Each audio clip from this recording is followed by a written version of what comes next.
ప్రార్థన చేసుకుందాం. పరిశుద్ధుడు అయిన పరలోకమందున్న మా తండ్రి, యోగ్యుడా నీకు స్తోత్రములు.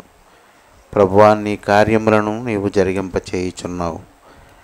పరిశుద్ధుడా, జరగవలసినవన్నీ సంపూర్ణమవుతున్నాయి. నీ రాకడ కొరకు సిద్ధపడే మనస్సును మాకు అనుగ్రహించి మమ్ములను సిద్ధపరచమని, దుష్టుని ఆలోచన నుండి తప్పించి సంరక్షించి నీ ఆత్మచేత మమ్మను దర్శించి ఆదరించమని యేసు నామమున అడుగుచున్నాం తండ్రి, ఆమేన్. నిన్ను తలచి నన్ను నేను మరచి నీ సాక్షిగా ఇలానే బ్రతుకుచుంటిని.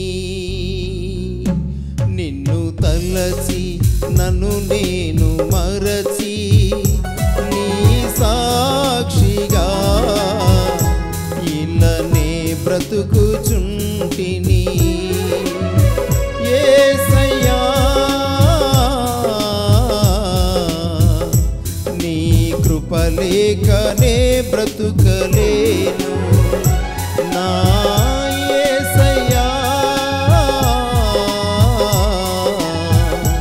నీ కృపలేకనే బ్రతుకలేను.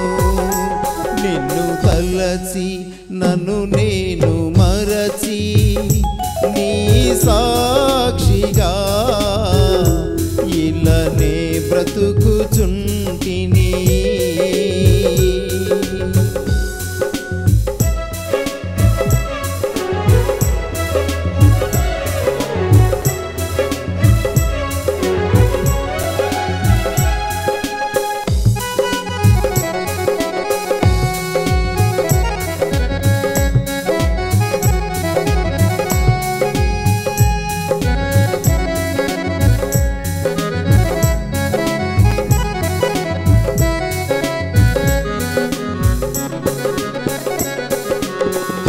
జీవములేని దైవారాధనలో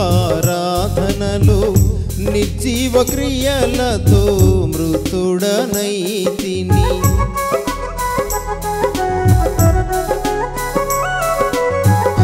జీవములేని దైవారాధనలో నిర్జీవ క్రియలతో మృతుడనైతిని. జీవాధిపతివైన జీవితానికి నిత్య జీవము నొసగిన యేసయ్యా. జీవాధిపతివైన జీవితానికి నిత్య జీవము నొసగిన యేసయ్యా. నిన్ను తలచి నన్ను నేను మరచి నీ సాక్షిగా ఇలానే బ్రతుకుచుంటిని. నిన్ను తలచి నన్ను నేను మరచి నీ సాక్షిగా ఇలానే బ్రతుకుచుంటిని.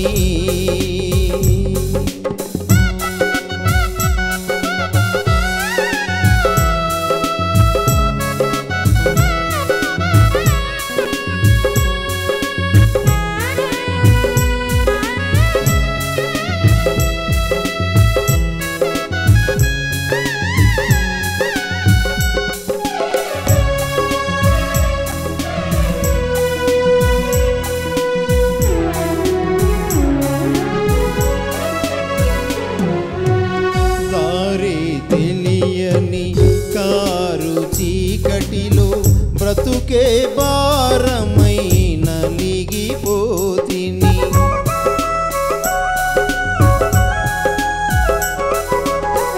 దారే తెలియని కారు చీకటిలో బ్రతుకే భారమై నలిగిపోతిని. నీతి సూర్యుడా ఎదలో ఉదయించి బ్రతుకే వెలుగుతో నింపిన యేసయ్యా. నీతి సూర్యుడా ఎదలో ఉదయించి బ్రతుకే వెలుగుతో నింపిన యేసయ్యా.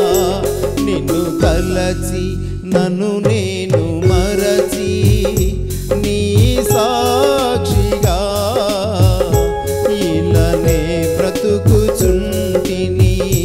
నిన్ను తలచి నన్ను నేను మరచి నీ సాక్షిగా ఇలానే బ్రతుకుచుంటిని. యేసయ్యా నీ కృప లేకనే బ్రతుకలేను. నా యేసయ్యా నీ కృప లేకనే బ్రతుకలేను. నిన్ను తలచి నన్ను నేను మరచి నీ సాక్షిగా ఇలానే బ్రతుకుచుంటిని. నిన్ను తలచి నన్ను నేను మరచి నీ సాక్షిగా ఇలానే బ్రతుకుచుంటిని.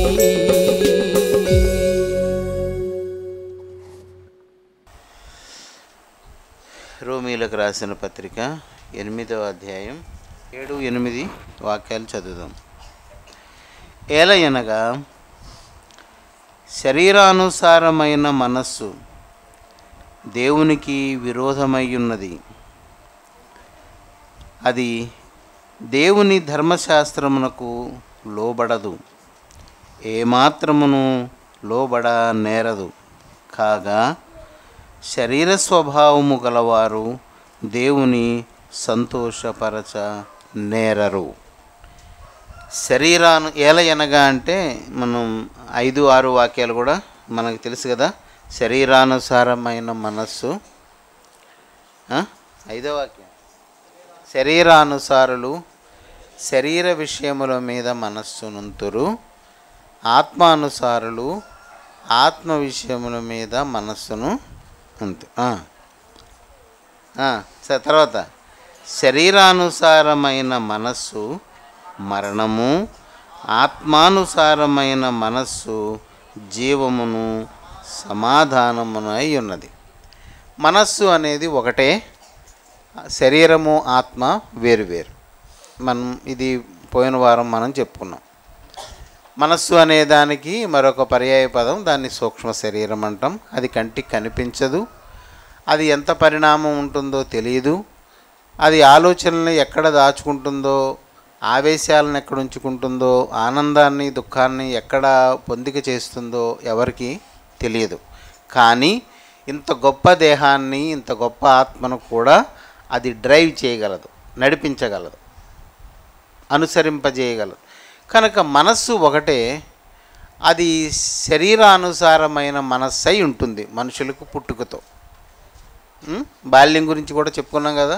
పుట్టుకతో పిల్లవాడు మూఢత్వంతో ఏం బాలరాదు అలా చూస్తున్నా పుట్టడా మూఢత్వంతో పుడతాడు.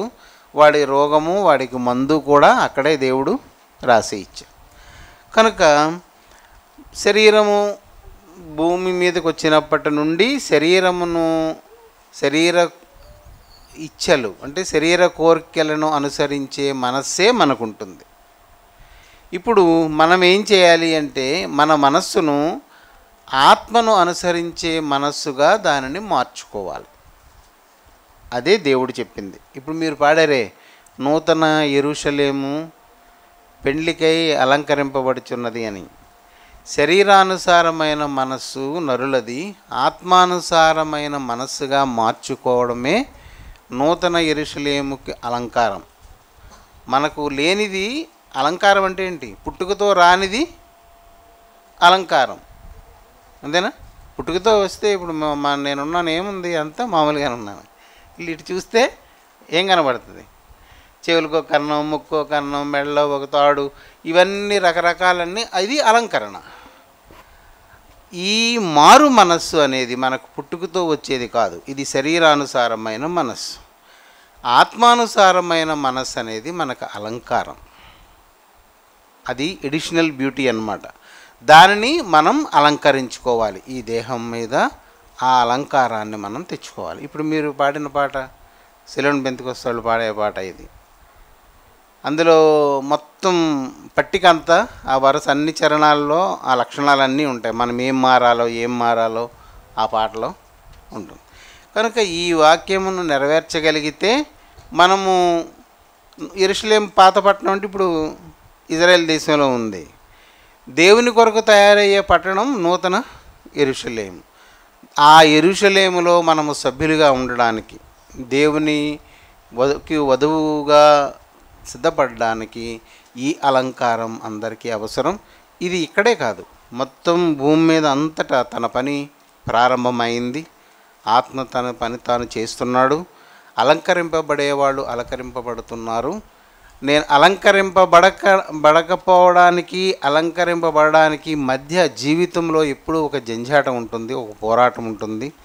అదేదో సిరిసి అన్నట్టు, నువ్వు ఇటువైపు అన్నట్టు, శరీరమైన అనుసారమైన మనస్సు చిన్నప్పటి నుండి మనల్ని పాలించింది కనుక అది మనల్ని విడిచిపెట్టదు.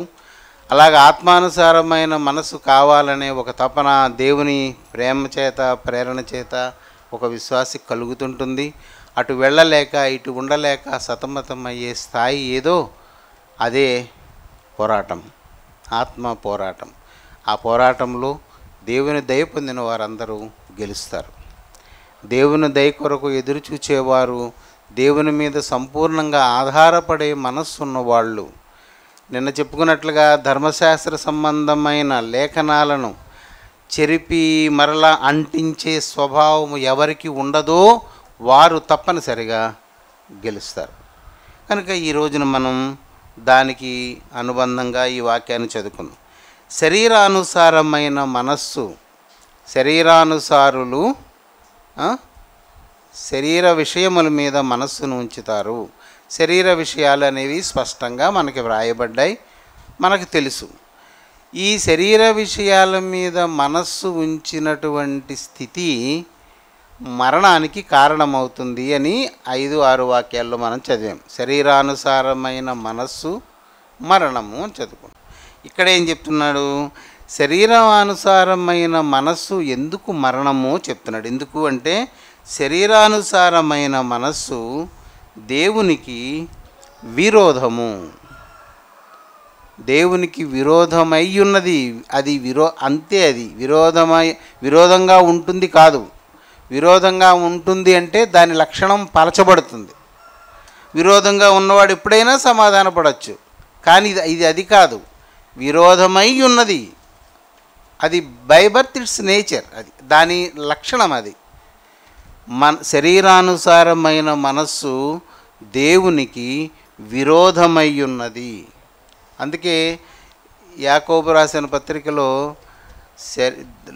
శరీరము లోకమును ప్రేమించువారు దేవునికి విరోధులు, వ్యభిచారిణులారా అనందా, వ్యభిచారిణులారా, ఈ లోక స్నేహము దేవునితో వైరము అని ఉంది. ఇది గుర్తించాలి ఖచ్చితంగా. ఇది లేకపోతే ఎలాగా, అది లేకపోతే ఎలాగా, వీళ్ళు లేకపోతే ఎలాగా అని అది చెప్తుంది. శరీరానుసారమైన మనస్సు దేవునికి విరోధమైంది కనుక. విరోధం అంటే ఏంటి?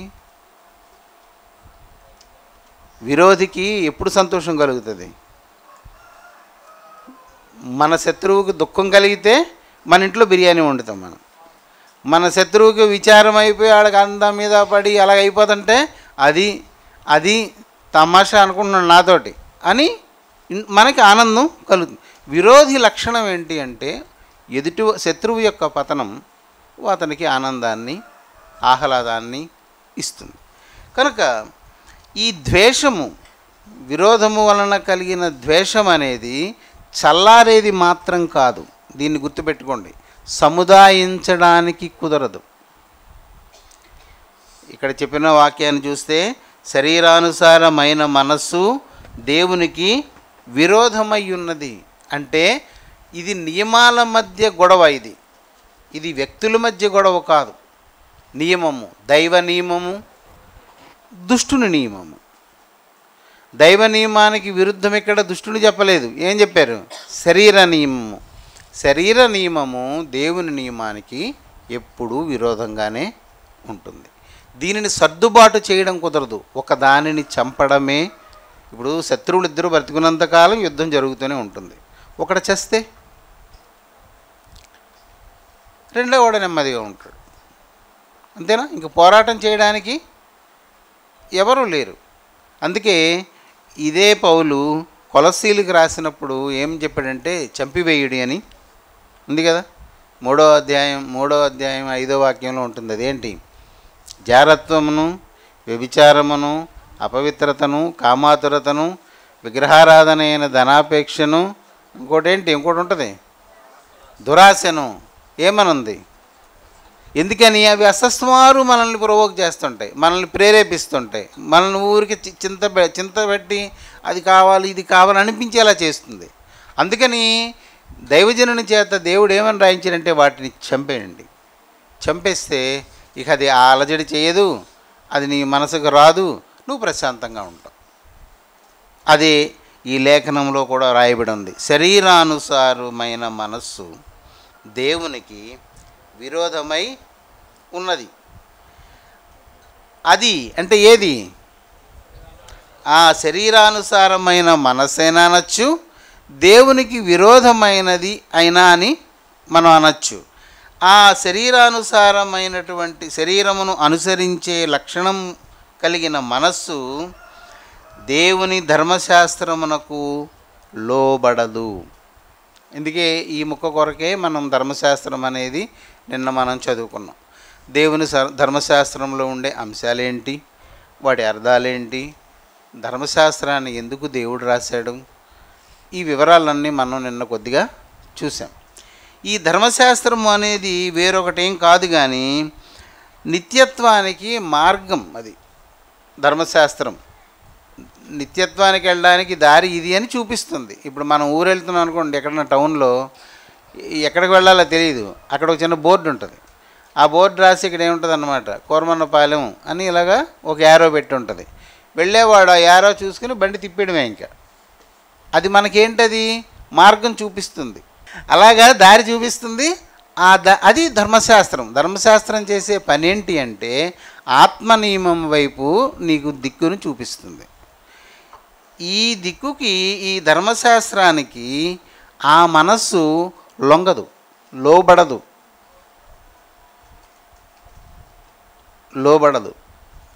ఎంత లోబడదు అంటే రెండోసారి ఏమని రాశాడు చూడండి, దేవుని ఆత్మ ఏ మాత్రమును, ఏ చాయిసే లేదు, ఇంకా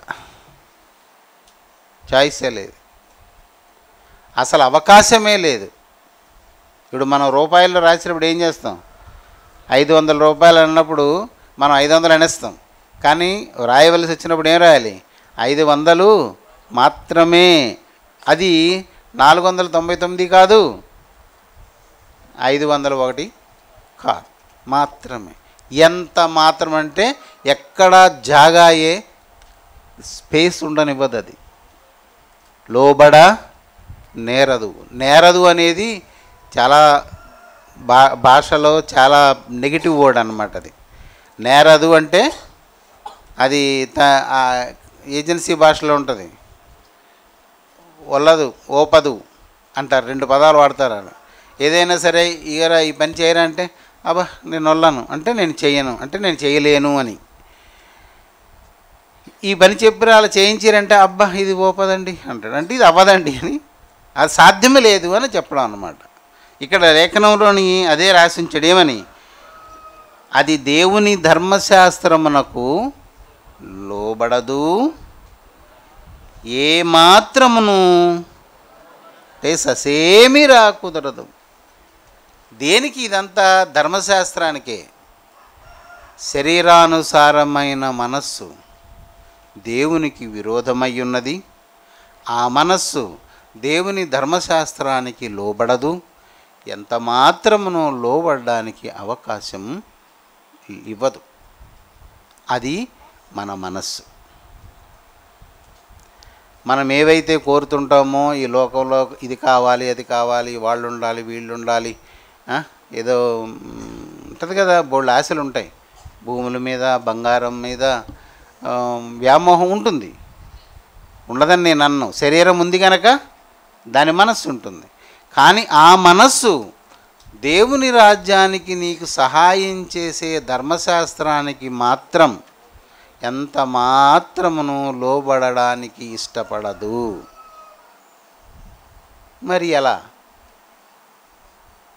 ఇక్కడ ఏమని రాసుకొస్తున్నాడు? లేఖనం రాసినప్పుడు ఈ ఏల ఎనగా కాగా అనుకుంటూ వస్తున్నాడు అంతే.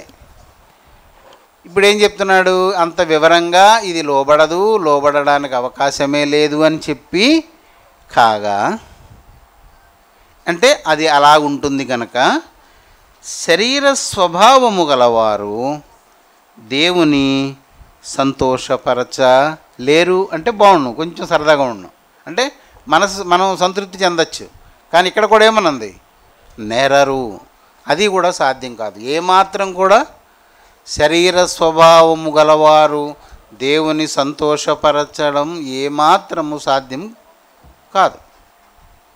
అంటే అవకాశం లేదు. సాధ్యం కావడం ఏంటి? అసలు అక్కడ రూట్ లేదు. ఇంకా అది చూసారా, ట్రైన్లో ఆఖరిని 2 దిమ్మలు పాతీసి షంటింగ్ లాగా పెట్టేస్తాడు. ఇంకా అక్కడ నుంచి రైలు పట్టాలున్నా రైలు మాత్రం ఇంకా అక్కడి నుంచి వచ్చి వెళ్ళదు, అది అక్కడితో ఆగిపోతుంది. శరీర స్వభావము అంటే శరీరమును అనుసరించాలి అనే మనస్సు.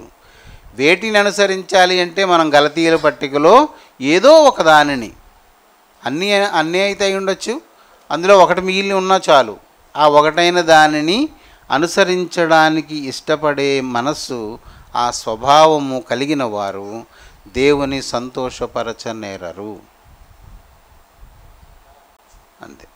అలా అని మనల్ని మనం చూసుకుంటే, లేదా మన శరీరంలో మన మనసులో శరీరానుసారమైన మనస్సు ఏదీ లేదా? అంత ఖచ్చితంగా 100కి 100 పాళ్ళు దేవుని సంతోషపరచగలమనే గ్యారంటీ ఉన్నవాళ్ళు ఎంతమంది ఉన్నారు? లేరు. మరి అలా అయితే ఏం చేయాలి?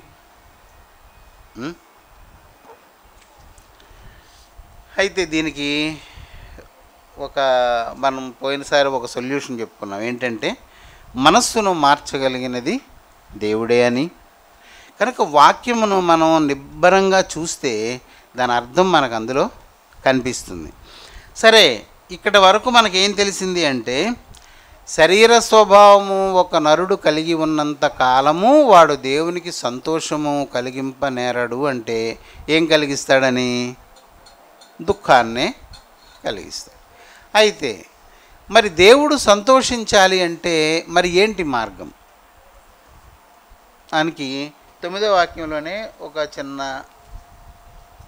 అంటే మనకు ఒక వివరం ఇచ్చాడు దేవుడు. చూడండి, దేవుని ఆత్మ మీలో నివసించి ఉన్న ఎడల మీరు ఆత్మస్వభావము గలవారే కానీ శరీర స్వభావము కలవారు కారు. ఏం చెప్పాడు ఇప్పుడు? దానికి వివరం మనకి సూత్రం చెప్పాడు దేవుడు. దేవుని ఆత్మ మీలో నివసించి ఉండాలి. నివాసం ఉంటే మీరు ఆత్మస్వభావము గలవారే కానీ అన్న తర్వాత మనం ఇప్పటివరకు శరీర స్వభావం కలిగి ఉన్నాం. ఆత్మస్వభావము కలవాడినిగా నేను మారాలి అంటే ఒకే ఒక మార్గం, దేవుని ఆత్మ నాలో నివాసం ఉండాలి, నివసించాలి. అలాగా నివాసం ఎప్పుడు ఖాళీ అవుతుంది? నివసించడానికి వీలు కానప్పుడు నివాసం ఖాళీ అయిపోతుంది.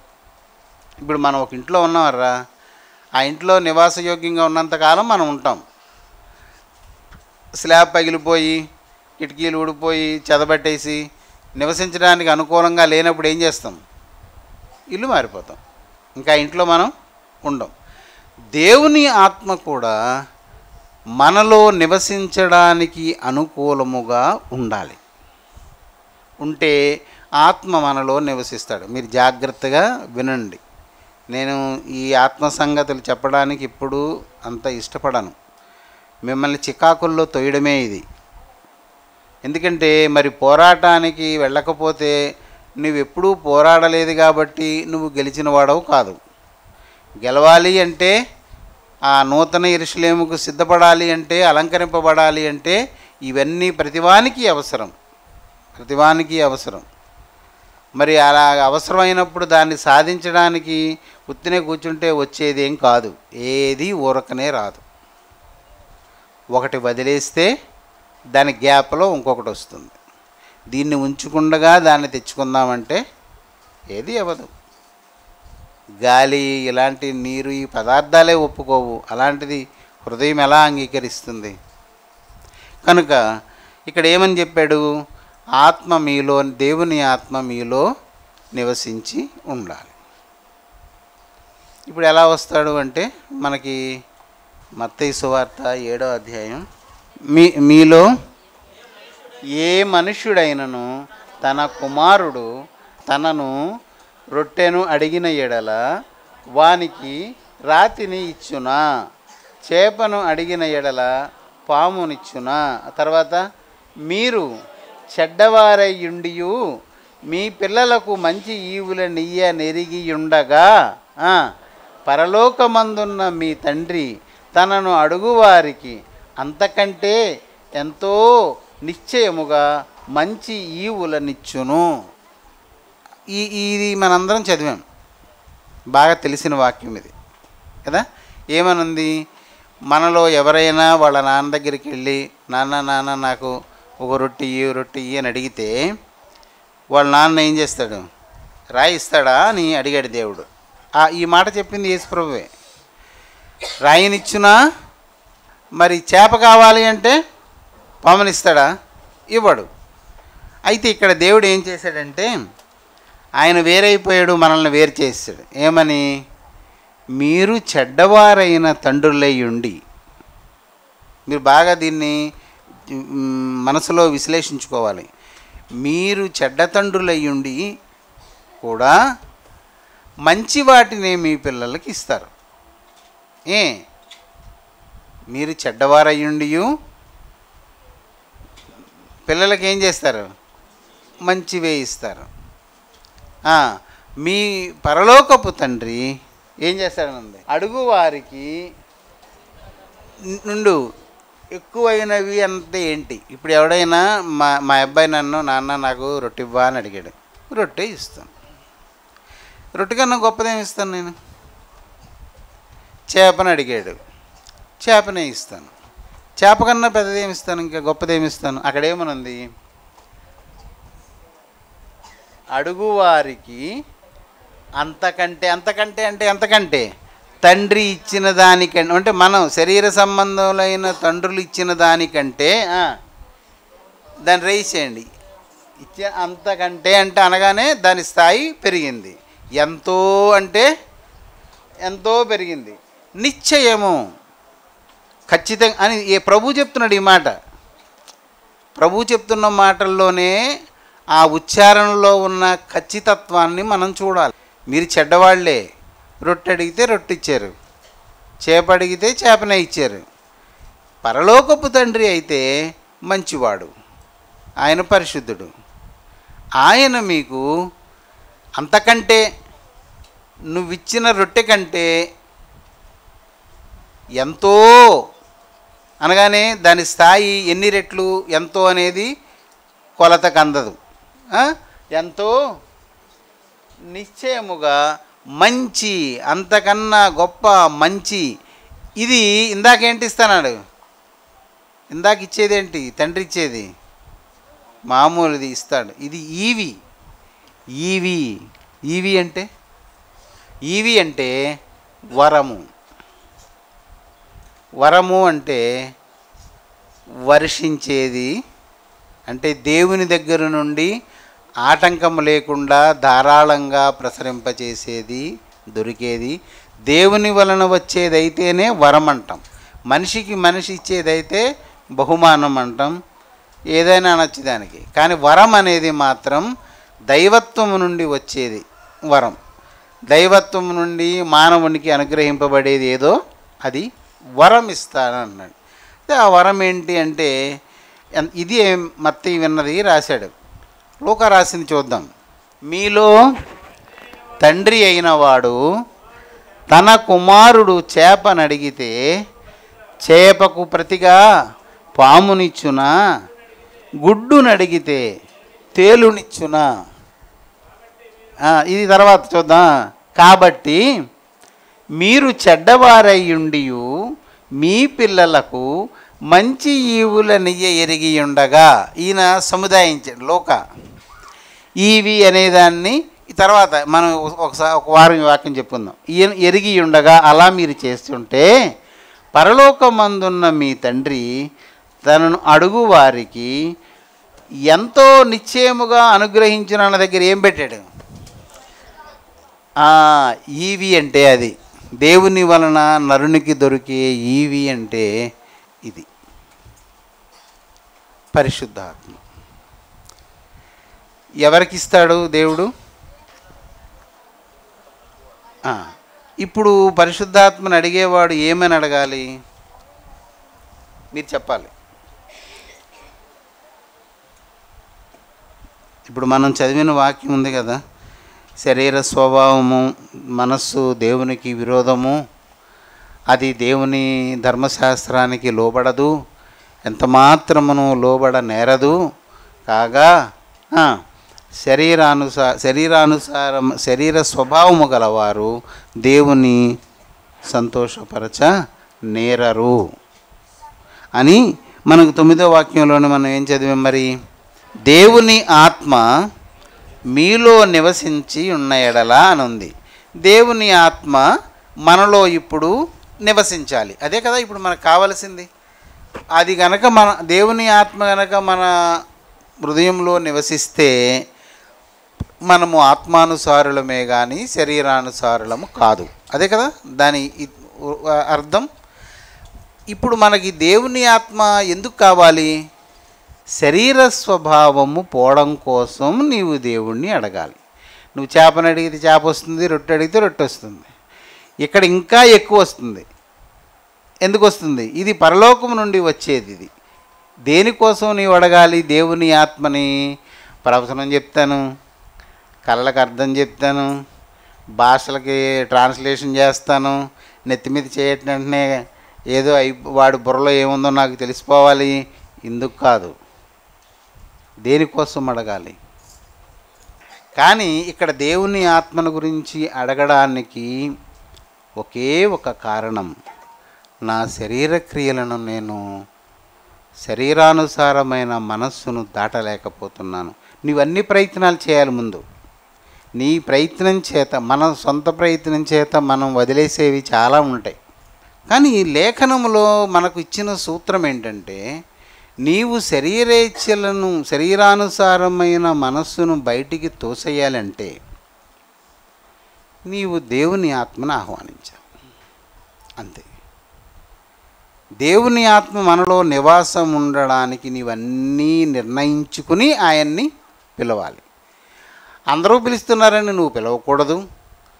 కొంత కల్మషాన్ని కాపాడుకొని ఉండి దాన్ని ఆత్మని రమ్మని మనం ఆహ్వానించకూడదు. నీవు దేవుని ఆత్మను పిలుస్తున్నావంటే దేవుణ్ణి పిలుస్తున్నట్టే లెక్క. దేవుని ఆత్మ చేత నింపబడాలి అని ఆశ కలిగిన వారు ఈ అపేక్ష ఉంటేనే ఆయన్ను పిలవాలి.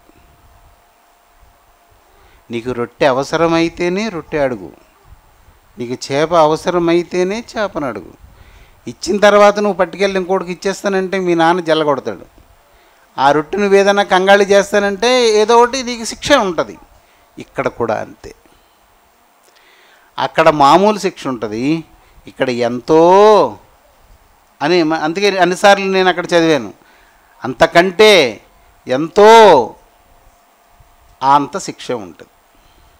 మీరు మీ తండ్రిని అడిగితే ఆయన పరిశుద్ధాత్మను మీకు ఇస్తాడు. అంతేగాని పరిశుద్ధాత్ముడు ఏమీ చేయడు. అది గుర్తుపెట్టుకోండి.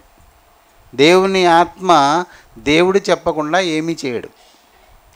కనుక నీకు దేవుని ఆత్మ కావాలంటే దేవుణ్ణి అడగాలి. అప్పుడు దేవుణ్ణి హృదయాన్ని చూస్తాడు. నీ హృదయం యోగ్యమైనదైతే ఆయన పరిశుద్ధాత్మని నీకు అనుగ్రహిస్తాడు. అప్పుడు నీలో ఉన్న మనుష్య సంబంధమైన ఆలోచనలన్నీ బయటికి పోతాయి. అక్కడ ఇప్పుడు మనం చదివిన 9వ వాక్యం, దేవుని ఆత్మ మీలో మీరు ఆత్మస్వభావము గలవారే. అంతే, ఇంకా కానీ మనకు అవసరం లేదు. అది ఒకటే నీ దగ్గర ఉంది అంటే ఇంకేం లేదు నీ దగ్గర, అంతే. ఇంక రెండోది లేదు. రెండే అక్కడ ఉన్నాయి, ఆత్మస్వభావము, శరీర స్వభావము. ఆత్మస్వభావము నీకు వచ్చేసింది అంటే ఏమైంది? శరీర స్వభావం పోయినట్టే లెక్క. ఇప్పుడు శరీర స్వభావాన్ని అస్సలు సహించలేని వాడెవడో వాడు దేవునికి ఈ ప్రార్థన చేయగలడు. శరీర స్వభావాన్ని కొంత ఉంచుకుందాం అనుకున్నవాడు ఈ ప్రార్థన చేసిన వాడికి దేవుని ఆత్మ రావడం జరగదు. దేవుడు ఇవ్వడు. దేవుడు హృదయాన్ని పరీక్షించే ఆ ఆత్మని ఇస్తాడు. ఈ తర్వాత ఈ మధ్యలో ఒక అల్లకల్లోలం జరుగుతుంది. ఎవడైతే అంతరంగములో శరీర అభిప్రాయాలను, శరీర ఇచ్ఛలను లేదా శరీర స్వభావాన్ని ఉంచుకొని దాన్ని అడుగుతుంటాడో దేవునితో పాటు దుష్టుడు కూడా చూస్తుంటాడు. వాడేం చేస్తాడంటే నీకు ఆత్మని ఇస్తాడు. అలాంటి ఆత్మ కలిగిన వారే ఎక్కువ మంది ఉన్నారు. అలాంటి వారే ఇప్పుడు ఎక్కువ మంది ఉన్నారు. వాళ్ళే ఆత్మ పొందామంటారు, ఐశ్వర్యాన్ని కూడబెడుతుంటారు. అది అందరికీ లిట్మస్ పేపర్ టెస్ట్ ఒకటి ఉంటుంది. కార్బోహైడ్రేట్ ఎంత ఉంది అనడానికి అందులోని ఆ లిట్మస్ పేపర్ ముంచిస్తే తెలిసిపోద్ది. అలాగా లేకపోతే పాల లాక్టోమీటర్ అలాంటిది ధనాపేక్ష. ఉత్తికినే తెలిసిపోద్ది అవతలవాడు దేవుని ఆత్మ పొందినవాడా కాదా అనడానికి అదొకటే పారామీటర్. ధనాపేక్ష దైవత్వానికి విరుద్ధమైనది. దేవుని ఆత్మ ఉన్నవాడు తనకున్న దానిని చూసి చాలు అంటాడు, అపేక్షించడు. దేవుని ఆత్మకున్న ప్రధాన లక్షణం అపేక్షించడు. ఎందుకని? క్రీస్తు. అందుకే కింద వాక్యంలో ఉంటుంది, ఎవడైనను క్రీస్తు ఆత్మ క్రీస్తుని లేపిందే ఆత్మ అని వివరాలన్నీ కిందన ఉంటాయి. అదేంటి అంటే ఆ ఆత్మకున్న లక్షణం ఏంటంటే ఇవ్వడం, ఏది లేకపోయినా అన్నీ ఉన్నట్టు భావించడం, ఖాళీ అయిపోవడం ఆత్మ లక్షణాలు. యేసుక్రీస్తు భూమి మీద ఉన్నప్పుడు ఎలాగైతే బ్రతికాడో అదే కదా ఆత్మ, ఆయన ఆత్మ. ఆ ఆత్మ పొందిన వాని దగ్గర ఆ లక్షణాలు ఉంటాయి. తిరగబడ్డం ఉండదు, ఎదిరించడం ఉండదు. మనసుకు బాధ కలిగితే ఇంటికి పోయి మనసులో ప్రభువాన్ని క్షమించు ఆ మాట బాధ వలన ఏడుస్తాడే తప్ప ఆ వ్యక్తికి కీడుని ఆపాదించడం. ఇవి ఆత్మ లక్షణాలు. ఈ లక్షణాలు నీలో చాలా సమృద్ధిగా ఉంటాయి. కాకపోతే వ్యత్యాసం అంతా ఏంటంటే నిజంగా శరీర కార్యాల వలన లేదా శరీర స్వభావం వలన నువ్వు విసిగిపోయి ఉన్నావా, నేను పరలోకానికి వెళ్ళను ఈ లక్షణాలతోటి అని నీవు అనుకుంటే, నిత్య జీవం కొరకు నిన్ను అలంకరించుకోవాలి అనిపించినప్పుడు ఆయన ఆత్మను అడుగు. ఆయన ఆత్మను నీకు ఎంతో నిశ్చయముగా అనుగ్రహిస్తాడు. ఇప్పుడు కూడా స్వేచ్ఛ నీదే, దేవుడు నీకే వదిలేశాడు. నీవు అలాంటి మనసుతో దేన్నైనా నేను వదులుకుంటాను, నాకు ఏది పోయినా పర్వాలేదు,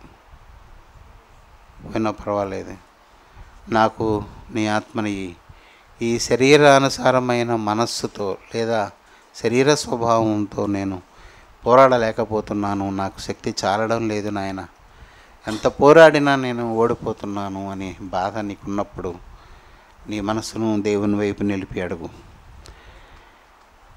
నీ ఆత్మను నాకు అనుగ్రహించి నన్ను శరీర స్వభావము నుండి విడిపించుమని.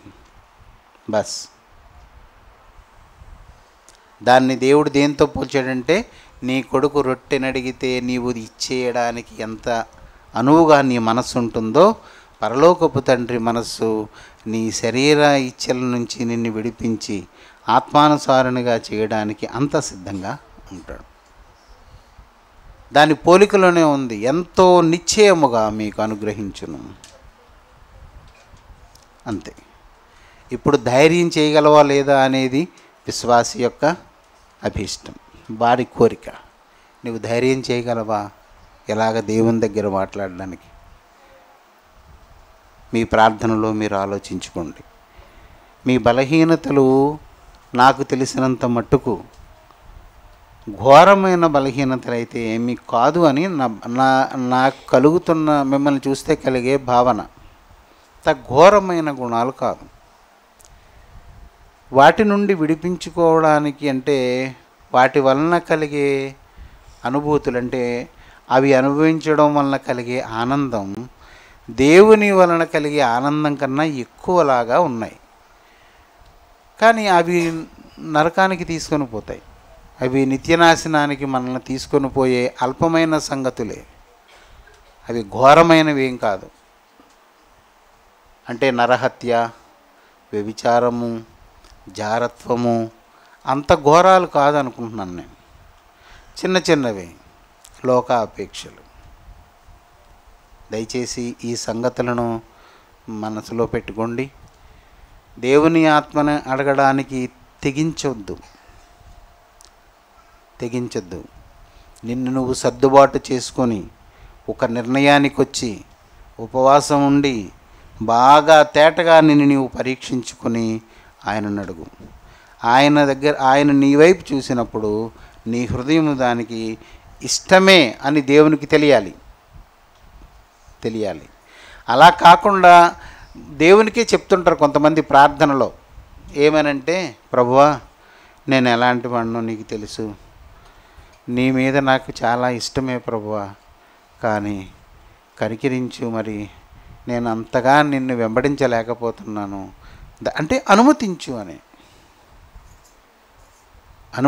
అని ఒక దశలో దేవుడు కూడా చెప్తాడు కదా, నీవేం చేస్తున్నా నేను చూడకుండా ఉన్నట్టు ఉంటే నీవేమనుకుంటున్నావు నా గురించి, నేను కూడా నీ వంటి వాడనని నీవు అనుకుంటున్నావు. అందుకని దేవునికి తెలియంది ఏమీ లేదు. దేవుడు నిన్ను చూడకుండా ఎందుకు వదిలేస్తున్నాడు అంటే, దేవుడు చూస్తే నీవు నశించిపోతావు. అందుకని అవకాశం ఉంది, మారతాడేమో అని దేవుడు వదిలేస్తుంటే నువ్వేమనుకున్నా, నా ప్రార్థన దేవుడు ఆలకించాడు కాబట్టి నాకు ఏ కీడు రానివ్వలేదు అంటే దేవుడే నన్ను కాపాడుతున్నాడు అని నీవు అనుకుంటావు. కనుక జాగ్రత్త. భక్తి విషయం చాలా ప్రమాదమైంది. అందులో దేవునితో అంటే చాలా ప్రమాదం. శరీర సంబంధమైన ఇష్టాలను హృదయములో ఉంచుకొని దాని మీద పాక్షికంగానైనా ఆసక్తి ఉంచుకొని దేవా నీ ఆత్మను నాకు అనుగ్రహించు అని మాత్రం అనకండి. వాటి వలన నీవు విసిగి వేసారిపోయి వీటి వలన ఇంక నేను నరకమే కానీ నాకు ఏ విధమైన లాభము లేదు అని నీకు అనిపించిన నాడు, ఆనాడు నీవు దేవుని వైపు తిరుగు. ప్రభువా నా శరీర స్వభావాన్ని నేను భరించలేకపోతున్నాను, నీ ఆత్మనిచ్చి నన్ను ఉద్ధరించు అని అడుగు. అంతే. అలాగడకపోయినా వస్తుంది ఈ వాక్యం ప్రకారంగా. నేను ఈ శరీర స్వభావంతో పీడింపబడుతున్నాను, రోగిని అయిపోయాను, నన్ను స్వస్థపరచు అన్న దేవుడిచ్చే మంది అదే ఆత్మే. అందుకే మత్తయి ఒకలాగా లూకా ఒకలాగా రాశాడని మీకు చూపించారు. అన్నిటికన్నా గొప్పవి మీకు ఇస్తాడని ఉంది. కనుక దేవుని యొక్క ఆత్మ మనలను సంరక్షిస్తాడు. కాకపోతే ఈ జాగ్రత్త, చిన్న లైన్ ఇది, ఈ లైన్ మాత్రం దాటకండి. ఇలా గనక కపటంగా మీరు అడిగితే ఆత్మ వస్తాడు కానీ వాడు దేవుని ఆత్మ కాదు. సాతాను కూడా ఎవరిని మోసం చేయాలా అని, మోసం ఆ పదం ఎప్పుడు మర్చిపోకూడదు. ఎవరిని మోసం చేయగలరు? ఎవడైనా నమ్మిన వాడిని. నీవు దుష్ట సంబంధమైన దాన్ని ఒకదాన్ని నమ్మిక ఉంచుకుంటే చిన్నది, వాడికి ఆ బేస్ చాలు, వాడికి ఆధారం చాలు. వెలుగు దూతగా ఎవరిని మోసం చేయాలని వాడు తిరుగుతుంటాడు. నీవు జంజాటంలో పడి అటు ఇటు కొట్టుకుంటా నీ ఆత్మనిచ్చే నాయన అన్నావంటే దేవుడు ఇవ్వడు కానీ వీడిచ్చేస్తాడు. అక్కడి నుంచి నీకు తెలియదు, ఇంకా నువ్వు పరిశుద్ధాత్మ పొందానని భ్రమలో ఉండిపోతావు అంతే. ఆఖరి దినాన నీకు చీకటే దొరుకుతుంది. అందుకే నేను ఎప్పుడు సాధారణంగా ఆత్మ విషయంకి రాను. ఎవరైనా సరిగా దాన్ని ఆపరేట్ చేసుకోకపోతే నష్టపోతారనే భయం. కాబట్టి అవకాశం ఉంది. శరీర స్వభావాన్ని అంటే దేవునికి విరోధమైన స్వభావము నుండి నరుడు తప్పించుకునే అవకాశం ఉంది. అది దేవుని వలననే జరుగుతుంది. ఆ దేవుని దగ్గరికి వెళ్ళవలసిన వాడు నీకు ఆకలేసినప్పుడు రొట్టెని అడుగు, ఆయన ఇస్తాడు. నువ్వు కాస్ట్లీ కొరడు అయితే నాకు రొట్టెొద్దు, నాకు చేప కావాలని అడిగి ఇస్తాడు తండ్రి. కానీ నీకు ఆకలేసినప్పుడే తినడానికైతేనే నువ్వు అడగాలి. దాన్ని నీవు నీ హృదయంలో పొందిక చేసుకోగలిగిన శక్తి, ఆసక్తి నీ దగ్గర ఉంటే అప్పుడు అడుగు. దేవుడు సమృద్ధిగా అలాంటి కృప దేవుడు మనకు అనుగ్రహించును కాక. ఆమేన్. ప్రార్థన చేసుకుందాం. పరిశుద్ధుడు అయిన మా దేవ, కృపగల మా తండ్రి, నీకు స్తోత్రములు నాయన. ప్రభువా, నిరంతరము స్తుతింపదగిన వాడవు, యుగయుగములు జీవించుచున్నవాడవు, అక్షయుడవు, అదృశ్యుడవు, అద్వితీయుడవు. దేవాదిదేవా, యుగయుగములు నీవే స్తోత్రార్హుడవై ఉన్నావు. నీలో నివసించుచు నీవు అనుగ్రహించిన కృపను ఆధారం చేసుకుని నీ యందు పరిపూర్ణులమైన నీ రాజ్యములో ప్రవేశించడానికి కావలసిన అలంకారములను అనగా శరీర సంబంధమైన మనస్సును త్రోసివేసి ఆత్మ సంబంధమైన ఫలమును ధరించినట్లు అలంకరించుకుని రాకడకు సిద్ధపరచుకున్నట్లు ఆయన మమ్మను ఆదరించు. మమ్మనే కాదు, నీ నామమును బట్టి ప్రార్థన చేయించు. నీ రక్తము చేత పరిశుద్ధపరచబడిన వారందరూ ఈమెయిల్ని పొందుకున్నట్లు దయచూడు ప్రభువా. సహాయం చేయనైనా సంఘములో నెమ్మదిని, సమాధానమును, ఒకరి ఎడల ఒకరికి ప్రేమను ఉంచు ప్రభు. ఎవరునూ కీడు తలపెట్టక ఆత్మ సంబంధమైన రీతిని కనుగొని అలాగు ప్రవర్తింప పూనుకునే మనస్సును దయచేయి ప్రభు. నాయన, నేటి వాక్యమును అనుసరించి శరీర స్వభావమును విసర్జించి ఆత్మస్వభావమైన నీ పరిశుద్ధాత్మను మేము పొందుకున్నట్లు మా ఎడల దయచూపు. అందరి హృదయములను పరిశీలన చేసి నీ ఆత్మచేత ఒప్పింపచేసి విరిగినలిన హృదయాన్ని ఇచ్చి ఈ కృపలో మమ్మల్ని భాగస్వామ్యాలను చేయమని, సకల పరిశుద్ధులతో మా ప్రార్థనలు కూడా కలిసేటట్లుగా మమ్మల్ని సిద్ధపరచమని యేసు నామమున అడుగుచున్నాం తండ్రి.